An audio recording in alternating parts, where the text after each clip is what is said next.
રાજકોટના કુવાડવા નજીક અકસ્માત થયો। માલિયાસણ ચોકડી નજીક આવેલ રોટલી રેસ્ટોરન્ટ પાસે અકસ્માત થયો। આ અકસ્માતમાં બાઇક સવારને ઈજા પહોંચી છે। રસ્તે રખડતા ઢોર આવી ચડતા અકસ્માત થયો હોવાની સંભાવના છે।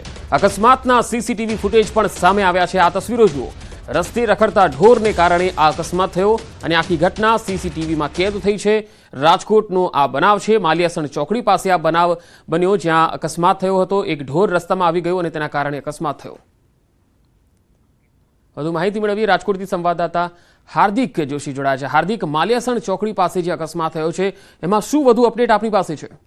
જી પંકજ, ગઈકાલે મોડી રાત્રે આ અકસ્માતની ઘટના બની હતી। અમદાવાદ તરફથી રાજકોટ તરફ આવતા જે રોડ છે, નેશનલ હાઈવે છે, ત્યાં ઘટના બની હતી। અંધારામાં કોઈ પશુ બેઠું હતું ને એ જ સમયે ત્યાંથી વાહન ચાલક પસાર થયો હતો। એ સમયે સ્ટ્રીટ લાઇટ પણ બંધ હતી અને એમના કારણે વાહન ચાલકોને એ બેઠેલું પશુ ધ્યાનમાં નહોતું આવ્યું અને એમના કારણે અકસ્માત સર્જાયો હતો। અકસ્માતમાં જે બાઇક ચાલક છે તેમને ગંભીર ઈજા પહોંચી હતી। સ્થાનિક લોકોએ તાત્કાલિક 108 અને જાણ કરતા 108 એમ્બ્યુલન્સ પણ પહોંચી હતી અને તાત્કાલિક નજીકના જે હોસ્પિટલ છે ત્યાં ખસેડવામાં આવ્યો હતો। પરંતુ અહીંયા સૌથી મોટી તંત્રની બે દરકારી સામે આવી છે। એક તો સ્ટ્રીટ લાઇટ બંધ હોવાની અને બીજું ત્યાં રખડતા ઢોરનો જે ત્રાસ છે તે મધરાતે પણ જોવા મળ્યો છે। એટલે કે ક્યાંક ને ક્યાંક તંત્રની બે ભૂલના કારણે એક બાઇક ચાલકને જે છે એ નુકસાની વેઠવાનો વારો આવ્યો હતો। તેમને ઈજા પણ પહોંચી હતી। એટલે જેથી કરીને સમગ્ર મામલે જે સ્થાનિક લોકો છે તેમાં પણ રોષની લાગણી જોવા મળી રહી છે। તાત્કાલિક એ જગ્યાએ સ્ટ્રીટ લાઇટ શરૂ કરવામાં આવે, જે રખડતા ઢોર છે તેમને પકડવામાં આવે તો સ્થાનિકોની પણ ક્યાંક ને ક્યાંક માંગ જોવા મળી છે।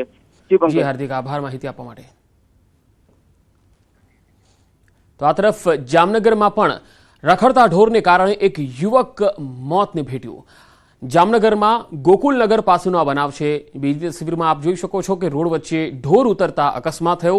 સિમેન્ટ ભરેલા ટ્રક નીચે કચડાતા મોપેડ ચાલકનું મૃત્યુ થયું। અકસ્માતની ઘટના સીસીટીવીમાં કેદ થઈ છે। મોપેડ ચાલક ગાય સાથે અથડાયો, જે બાદ નીચે પટકાઈ ગયો અને સામેથી આવતા ટ્રક નીચે આવી જતા યુવકનું ઘટના સ્થળે મોત થયું। જામનગર જિલ્લા કોળી સમાજના પ્રમુખના 24 વર્ષના પુત્રનું અકસ્માતમાં મોત થતા શોકની લાગણી છવાઈ ગઈ છે।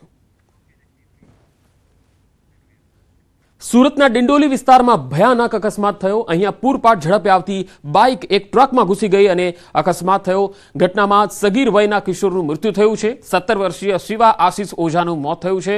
બે બહેનોએ એકનો એક ભાઈ ગુમાવ્યો છે, જ્યારે અન્ય ઇજાગ્રસ્ત યુવકને સારવાર માટે નવી સિવિલ હોસ્પિટલ ખસેડાયો છે। પ્રમુખ પાર્ક બ્રિજ પરથી ફૂલ સ્પીડમાં જતી વખતે